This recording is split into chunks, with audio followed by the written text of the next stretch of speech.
Hello student, welcome in भी Kishore chemistry classes in YouTube channel. तो आज हम बात करने जा रहे हैं quantum number, specially quantum number का इस समाप्ति है। आज जो हम बात करेंगे वे जो क्वांटम नंबर पिछले हम 5 लेक्चर में जो बात किए उस 5 लेक्चर का आज एप्लीकेशन करेंगे और अगले रोज हम लोग इंटरेस्टिंग टॉपिक इनऑर्गेनिक केमिस्ट्री आपका स्टार्ट कर देंगे। उसका नाम होगा मेटलर्जी। तो आज हम ये देखें जो इलेक्ट्रॉन का फिलिंग का रूल, मतलब हम लोग जो कॉन्फ़िगरेशन लिखते हैं उस कॉन्फ़िगरेशन कौन कौन से रूल पे बेस्ड है। तो एक है अफबाउ रूल। अफबाउ कोई साइंटिस्ट का नाम है, नाम नहीं है ये, इसका मतलब ये होता है बिल्डिंग ब्लॉक। इस रूल के अनुसार यदि हम इलेक्ट्रॉन को फिलिंग करते हैं तो पहले इलेक्ट्रॉन इंटर करता है लोअर एनर्जी लेवल में और उसके बाद इंटर करता है हायर एनर्जी लेवल में। अब सवाल है जो एनर्जी, हालांकि हम क्वांटम नंबर के दौरान ये एनर्जी का बात किए हैं, लेकिन फिर हम याद दिलाना चाहते हैं जो energy directly proportional n+l value. यदि n+l वैल्यू सिमिलर हो तो E directly proportional value of n, जहां पे अब ये n क्या l क्या है तो एजीमुथल क्वांटम नंबर और n क्या है तो प्रिंसिपल क्वांटम नंबर। ये सब ऑर्बिट l वैल्यू तो रटना होगा जो s के लिए l का वैल्यू 0, p के लिए 1, d के लिए 2 और f के लिए 3 होता है। तो पहले हम एक एप्लीकेशन कर लेते हैं इस पे जो एनर्जी का, इसके बाद इसका एक टेबल दे देंगे। तो वीडियो को पॉज कीजिए, नोट कीजिए। तो एप्लीकेशन करें यदि हम 3s तो पहले इस बात को समझ लें थोड़ा सा, ये क्वेश्चन से पहले एक जरूरी है जो इसमें जो ये जो 3 है यही n है और ये क्या है l है और इस l के लिए वैल्यू कितना होता है 0। यदि 4d कहें तो ये n है और ये l और इस l के लिए वैल्यू कितना होता है 2। तो अब सवाल है यदि हमसे कहा जाए जो find the energy order in 3s 4d 2p 5s 4f 6p etc। अब इसमें एनर्जी फाइंड करना है तो पहले ही आपको समझाए जो एनर्जी के लिए क्या अप्लाई करें n+l तो 3 + 0 यानी 4 + d के लिए देख लीजिए कितना 2 तो 6 2 + 1 यानी 3 5 + 0 यानी 5 4 + 3 7 6 + 1 7। कॉन्सेप्ट मिला जो एनर्जी जिस n+l वैल्यू जितना ही ज्यादा होगा एनर्जी ज्यादा होगा। तो अब देखें आप सबसे ज्यादा एनर्जी तो सबसे ज्यादा n+l वैल्यू, लेकिन ये दोनों वैल्यू तो सेम आ गया। तो फिर सेकंड रूल आपको मिला, क्या मिला जो n+l वैल्यू जब सेम हो जाए तो उस सिचुएशन में आप क्या करें n का वैल्यू देखें। तो यहाँ n का वैल्यू 3 है और n का वैल्यू 4 है तो कह देंगे 6p 4f। अगेन उसके बाद चले जाएं 4d, फिर उसके बाद चले जाएं 5s, फिर उसके बाद चले जाएं 3s, फिर उसके बाद चले जाएं 2p। तो इस तरह से यानी अफबाउ रूल के अनुसार इलेक्ट्रॉन पहले कहाँ इंटर करेगा तो यहाँ पे, क्योंकि इसका एनर्जी लेवल क्या है सबसे कम है। तो वीडियो को पॉज कीजिए, नोट कीजिए। तो हम अफबाउ रूल के लिए एक एनर्जी टेक्निक का बात करते हैं 1s 2s 3s। तो इस तरह से हम लिख लिए। अब लिखने के बाद एनर्जी सबसे पहले लोअर ऑर्बिट में 1s और 1s के बाद कहां जाएगा 2s। तो इस तरह से हम क्या किए ये पूरे एक्सप्रेस कर दिए।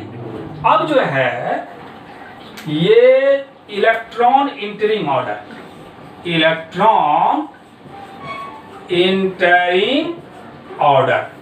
तो सबसे पहले अफबाउ रूल के अनुसार इलेक्ट्रॉन इंटर कहाँ करेगा? तो लोअर एनर्जी में 1s। 1s के बाद देखिए तो ये तो तीर इंड हो गया, फिर आ गया ये 2s में, 2s के बाद फिर देखिए कहाँ पे आ जाएंगे? 2p में, 2 की p के बाद 3s, 3s के बाद 3p and so on.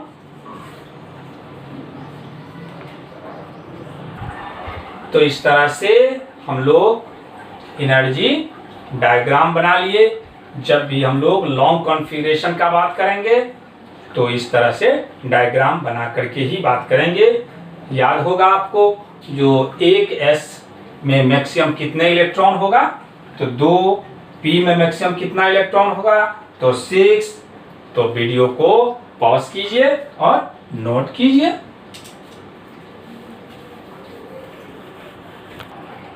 Hund rule, इस रूल के अनुसार electron are filled in the atomic orbital first singly with parallel spin, then pairing takes place. यदि हम p6 कहते हैं, ये एक p सब ऑर्बिट है और ये इलेक्ट्रॉन है, तो p के पास जो ऑर्बिटल होता है वे कितना ऑर्बिटल? तो 3 ऑर्बिटल। हुंड रूल के अनुसार इलेक्ट्रॉन पहले हम लोग सिंगली रखें, एक एक रखें। इसको ही कहा गया है पैरेलल फॉर्म। और 6 इलेक्ट्रॉन है तो अगेन यहां डबली रखें। अब ये हो गया एंटी पैरेलल फॉर्म। यदि हम p3 कहते हैं तो p कोई भी हो ऑर्बिटल हमेशा s के पास 3 ही होगा। और 3 में पहले इलेक्ट्रॉन हम लोग सिंगली रखें। तो मेरे पास तो 3 ही इलेक्ट्रॉन है। इस तरह से ये जो स्पिन हो गया ये क्या कहलाया? Parallel spin. यदि हम ऐसा अरेंज कर देते हैं तो ये रॉन्ग हो जाएगा, क्योंकि यहां तो एम्प्टी रह गया, वैकेंट रह गया। तो हुंड रूल किस बात का रिप्रेजेंटेशन करता है? जो पहले इलेक्ट्रॉन सिंगली देन डबली, पहले क्लॉकवाइज देन एंटी क्लॉकवाइज, पहले पैरेलल उसके बाद एंटी पैरेलल।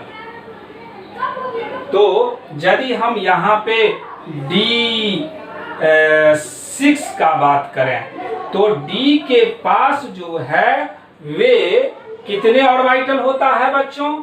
तो 5 देख चुके हैं। तो 1 2 3 4 5। पहले क्या किया जाए?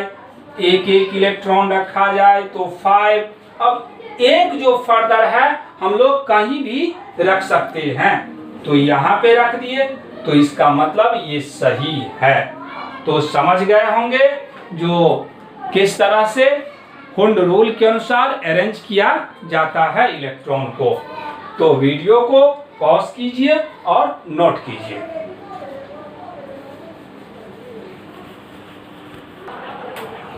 Hund rule of maximum spin multiplicity. Hund rule maximum spin multiplicity. तो आपसे ऐसा भी पूछ लिया जाएगा जो Hund maximum spin multiplicity rule किसने प्रपोज किए? तो हुंड साहब प्रपोज किए। 2 ये क्या है? Summation off spin, summation off spin. यदि मान लिया जाए हम p3 के लिए बात करते हैं, जो इसका मैक्सिमम स्पिन मल्टीप्लिसिटी कितना होगा? तो p जैसे ही कहा जाए तो इसके पास ऑर्बिटल जो होगा वे 3 होगा, ये तो फिक्स हो गया। अब p3 कहा जा रहा है तो एक एक इलेक्ट्रॉन रखा जाएगा। और स्पिन क्वांटम नंबर में ये बात क्लियर कर दिए हैं, जो यदि 1 इलेक्ट्रॉन है तो प्लस हाफ हम ले लें, यहाँ भी प्लस हाफ ले लें, ये प्लस हाफ ले लें। अब यदि हम क्या करें maximum spin multiplicity, spin multiplicity यदि बात करें तो 2, और यहाँ तो समेशन ऑफ स्पिन है, और समेशन कितना, तो 1/2 प्लस 1/2, और एक तो फार्मूला का ही 1/2 है, अब 2, और इसको सॉल्यूशन करें तो एलसीएम 2, और कितना हो जाएगा 1 + 1 + 1, यानी 2 × 4/2 कैंसिल हो गया, यानी कितना आ गया, तो 4 आ गया। इसी तरह से हम एक दूसरा लेते हैं, यदि P6 में कहा जाए, जो बताइए स्पिन मल्टीप्लिसिटी क्या होगा, स्पिन मल्टीप्लिसिटी क्या होगा। तो उस सिचुएशन में सबसे पहले आप क्या करें, तो ये P जो ऑर्बिटल है इसके पास कितना ऑर्बिटल, तो 3, एक इलेक्ट्रॉन रखें, फिर डबल, अब एक के लिए +½ तो दूसरे के लिए -½ यानी रिजल्टेंट कितना 0, +½ -½ +½ यानी सभी के लिए कितना हो गया 0 हो गया, और 0 हो गया तो स्पिन मल्टीप्लिसिटी यदि बात करें तो 2 × समेशन ऑफ स्पिन तो 0 हो गया, ये 1/2, तो 2 × 1/2 यानी कैंसिल, स्पिन मल्टीप्लिसिटी का वैल्यू कितना आ गया 1 आ गया। स्पिन मल्टीप्लिसिटी का एप्लीकेशन क्या होगा ये ऑर्गेनिक में पता चलेगा। अभी आप इतना ही समझें, जो जैसे ही हमको दे दिया जाए कोई भी ऑर्बिटल तो हम क्या फाइंड कर सकते हैं, स्पिन मल्टीप्लिसिटी फाइंड कर सकते हैं। तो फिर से एक बात समझें, हुंड रूल के अनुसार इलेक्ट्रॉन पहले पैरेलल स्पिन में रखा जाएगा ऑर्बिटल में, और उसके बाद रखा जाएगा एंटी पैरेलल में। तो वीडियो को पॉज करें और नोट करें। पॉलीज एक्सक्लूजन प्रिंसिपल, इस रूल के अनुसार एक ऑर्बिटल में मैक्सिमम कितना इलेक्ट्रॉन रह सकता है बाबू 3, यानी एक ऑर्बिटल में केवल 2 इलेक्ट्रॉन ही संभव है। ये कौन सा रूल है, पॉलीज एक्सक्लूजन प्रिंसिपल। अब आप जानते हो जो s के पास जो ऑर्बिटल होता है वे कितना ऑर्बिटल होता है याद है, तो एक बॉक्स यानी 1 ऑर्बिटल मतलब एक ही ओरिएंटेशन। p के पास कितना ऑर्बिटल होता है 2 ऑर्बिटल, और d के पास कितना ऑर्बिटल होता है तो 5 ऑर्बिटल। तो इस तरह से ये जो हम लोग लिख रहे हैं SPDF, इसमें जितने ऑर्बिटल होगा 1 2 3 4 5 6, तो हुंड रूल के अनुसार पॉलीज के अनुसार एक ऑर्बिटल में मैक्सिमम 2 इलेक्ट्रॉन। तो यहाँ पे मैक्सिमम नंबर ऑफ इलेक्ट्रॉन का यदि बात करेंगे तो उस सिचुएशन में S के पास 2, क्योंकि इसमें तो 2 ही इलेक्ट्रॉन। साथ ही साथ उन्होंने क्या बताया, according to this rule an orbital contain maximum 2 electron in opposite spin, यानी दोनों का दोनों जो इलेक्ट्रॉन होना चाहिए वे कैसा स्पिन में, तो अपोजिट स्पिन में, मतलब एक क्लॉकवाइज तो दूसरा एंटी क्लॉकवाइज।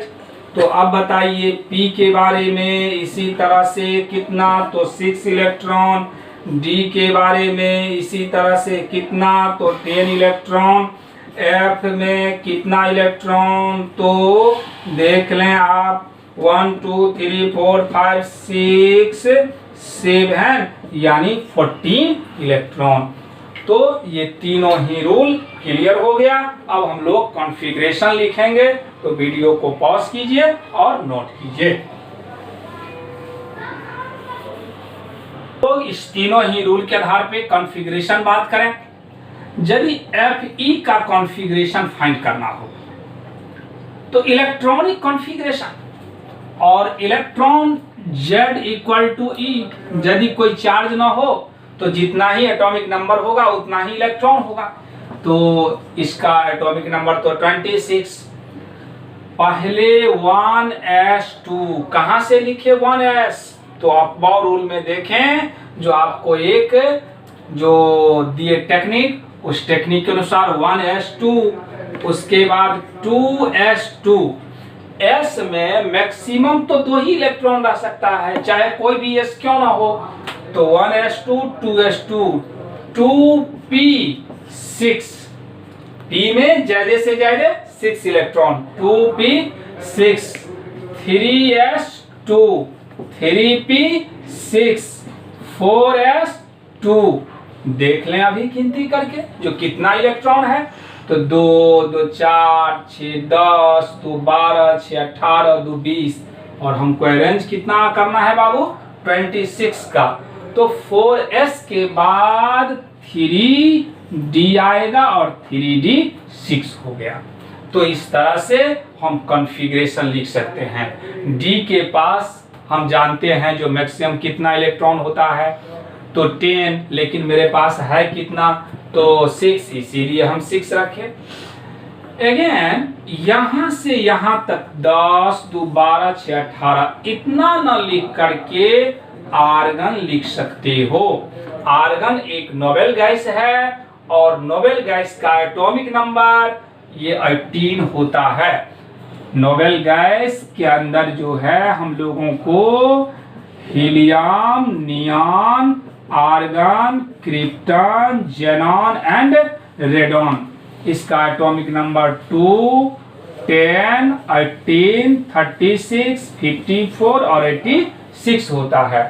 तो आर्गन लिखने का मतलब एटॉमिक नंबर कितना लिख दिए 18, तो 18 तक तो खत्म हो गया। और 4s2 और 3d6 ऐसा एक्सप्रेस कर सकते हैं। फिर से एक बार समझें, एक और बात करते हैं छोटा सा लेकर के। Silicon atomic number 14। सबसे पहले हम स्टार्ट करते हैं 1s से। 1s से इसलिए स्टार्ट करते हैं क्योंकि इसका एनर्जी लेवल लो है। तो 1s2 2s2 2p6 3s2 3p। तो देख लें अभी 2 2 4 और 6 10 और 2 12, कितना और इलेक्ट्रॉन हम अरेंज कर सकते हैं, सिर्फ 2। तो इसीलिए यहाँ 2 रख दें। अब इस इतना जो नोबेल गैस है इसमें से कोई एक ही सेट करना है, कोई एक ही। तो 10 तक हम सेट कर देते हैं और 10 किसका है, नियॉन का है। तो इस तरह से ये नियॉन होगा 3s2 और 3p। तो ये तो कॉन्फ़िगरेशन जनरल कॉन्फ़िगरेशन है। अब एक्सेप्शनल कॉन्फ़िगरेशन,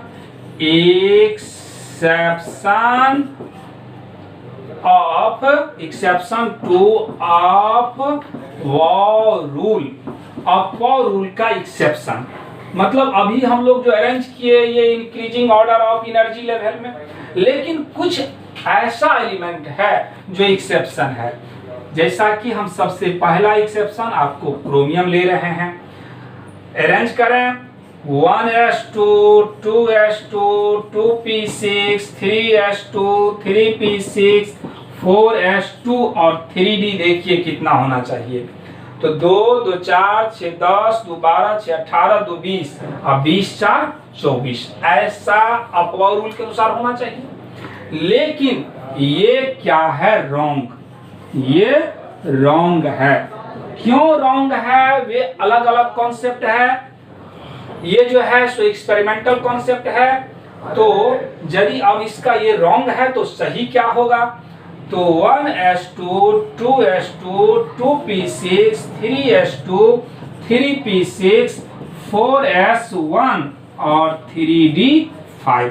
इस तरह से ये जो कॉन्फ़िगरेशन आप देखें ये क्या है, राइट है। तो यदि ये राइट है और ये रॉन्ग है तो सिर्फ इस दोनों को ही देखा जाएगा और सभी देखें। यहां से यहां तक तो कोई चेंजिंग नहीं है, यानी जो भी राइट और रॉन्ग का बात है ये इतना ही को लेकर के। तो यहाँ पे D4 है और यहाँ D5 है। D में मैक्सिमम इलेक्ट्रॉन 10 और 10 तो इसको बोलना पड़ेगा फुल फिल्ड, और यदि D5 हो तो इसको बोलना पड़ेगा हाफ फील्ड। तो या तो ऑर्बिटल फुल फील्ड हो या नहीं तो हाफ फील्ड हो, तो दोनों ही केस में मोर स्टेबल होता है। फिर से सुने, या तो फुल फील्ड हो या हाफ फील्ड हो, तो दोनों ही केस में क्या होगा, मोर स्टेबल होता है। तो इसलिए ये हाफ फील्ड के कारण मोर स्टेबल होता है।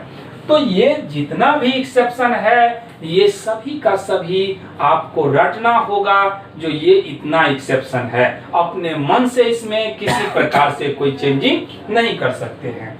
अगेन इसको हम चेंज कर सकते हैं, आर्गन फॉर्म में लिख दें और 4s1 3d5। तो जितना भी एक्सेप्शन है सभी एक्सेप्शन को हम एक्सप्रेस कर दे रहे हैं। वीडियो को पॉज कीजिए और नोट कीजिए।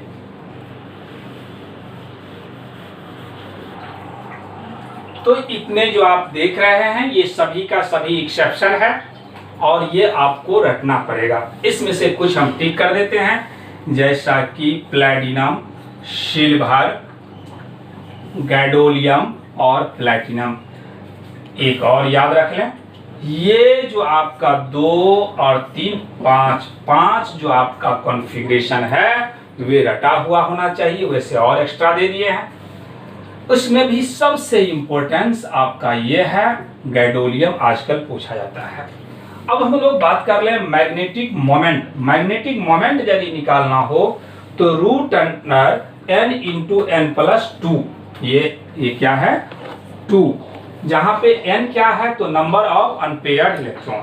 हालांकि जो लोग इनिशियल से क्लास किए होंगे इंट्रोडक्शन में ये समझाए हैं, लेकिन उसके बावजूद भी इस पर हम एक दो प्रैक्टिस कर लेते हैं।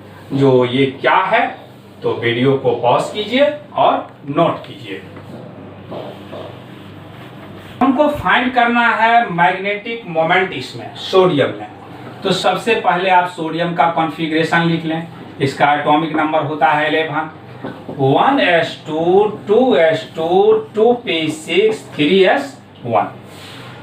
ये जो s है इस s के पास एक ऑर्बिटल, 2 इलेक्ट्रॉन, ये भी s, ये p, इस तरह से इलेक्ट्रॉन और ये s। तो ये दोनों का दोनों इलेक्ट्रॉन पेयर्ड है, इसलिए इसमें अनपेयर्ड, यानी यहां पे यदि अनपेयर्ड इलेक्ट्रॉन का बात करें तो ये अनपेयर्ड इलेक्ट्रॉन कितना होगा बच्चों, 0। यहां भी 0, यहां भी 0, यानी अनपेयर्ड इलेक्ट्रॉन मिला 1। तो अब हम magnetic moment root under n into n+2, तो ये n का वैल्यू कितना हो जाएगा, ये 1 1+2, तो रूट अंडर 3bm। bm जो है तो ये बोर्स मैग्नीटोन। तो इस तरह से हम मैग्नेटिक मोमेंट भी वैल्यू फाइंड कर सकते हैं। वीडियो को पॉज कीजिए और नोट कीजिए। तो पॉलीज साहब का अभी एक रूल समझाए थे, जो एक ऑर्बिटल में मैक्सिमम 2 इलेक्ट्रॉन संभव है और दोनों का दोनों अपोजिट स्पिन में है।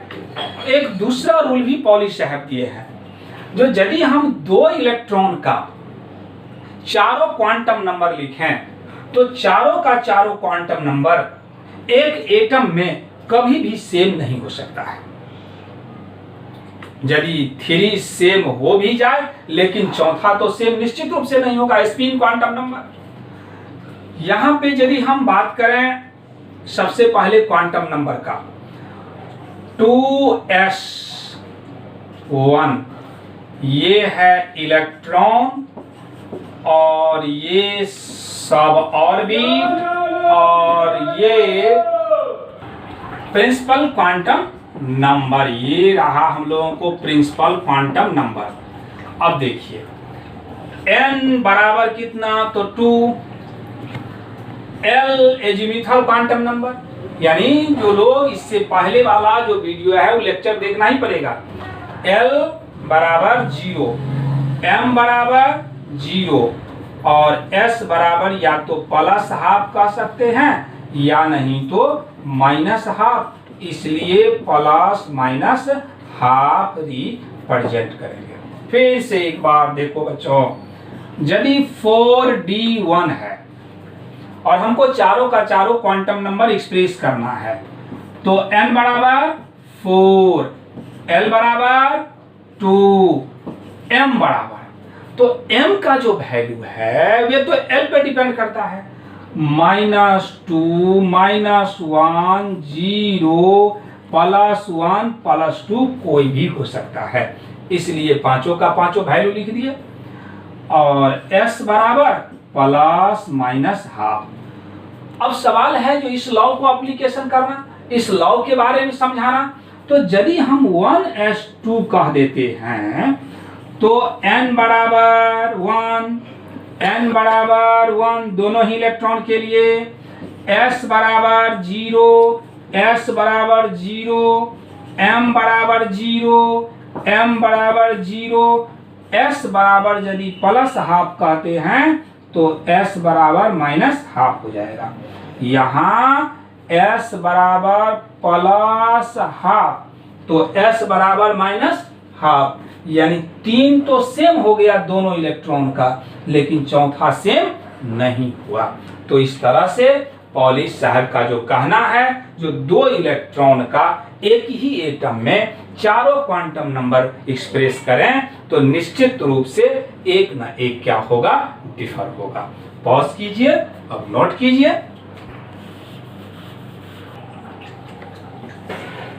ये साई 200 इतना, ये साई में ये जो वैल्यू होगा वे n होगा, ये l होगा और ये m होगा।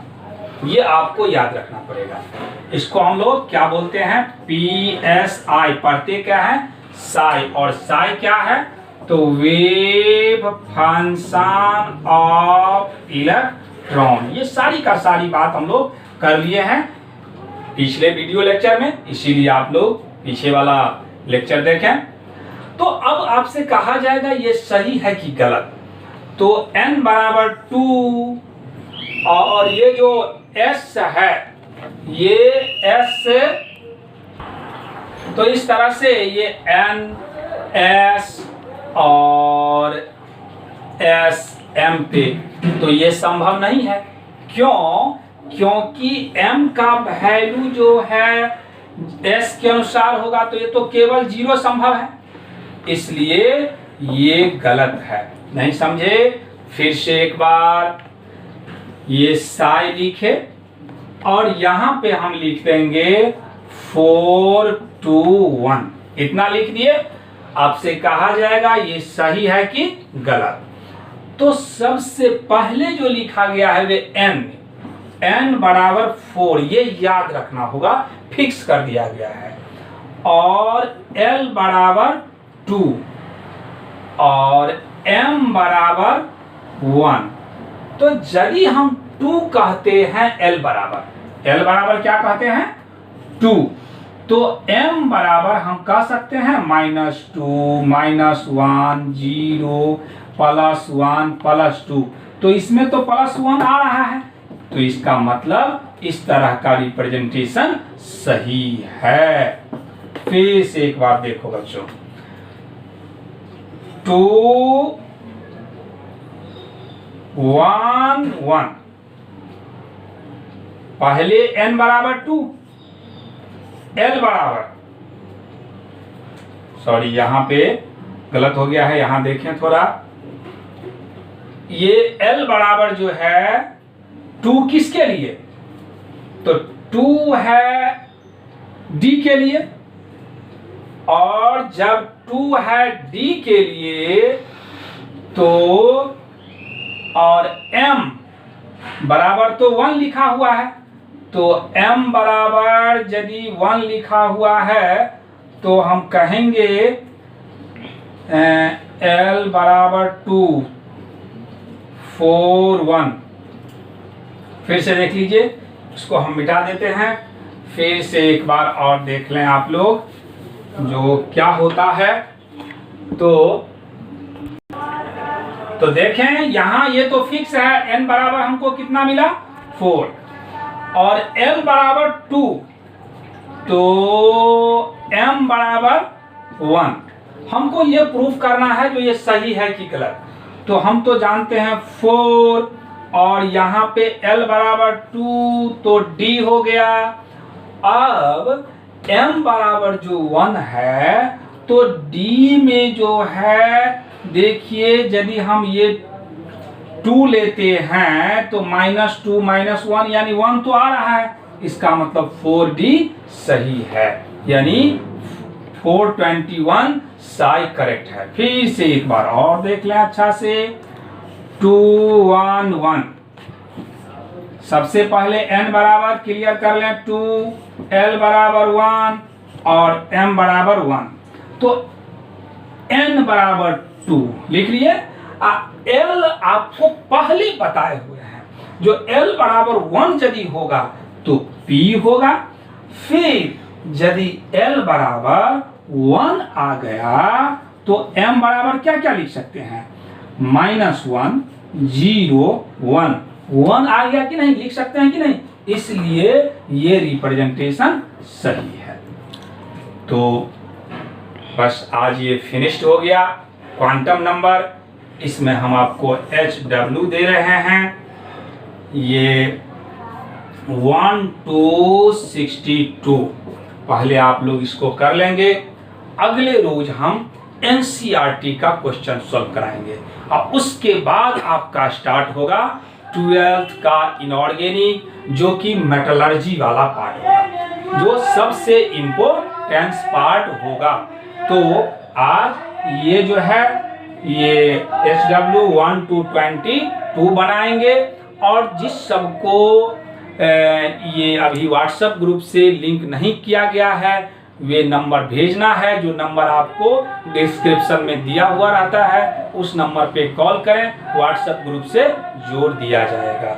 बस आज के लिए इतना ही, नोट कीजिए।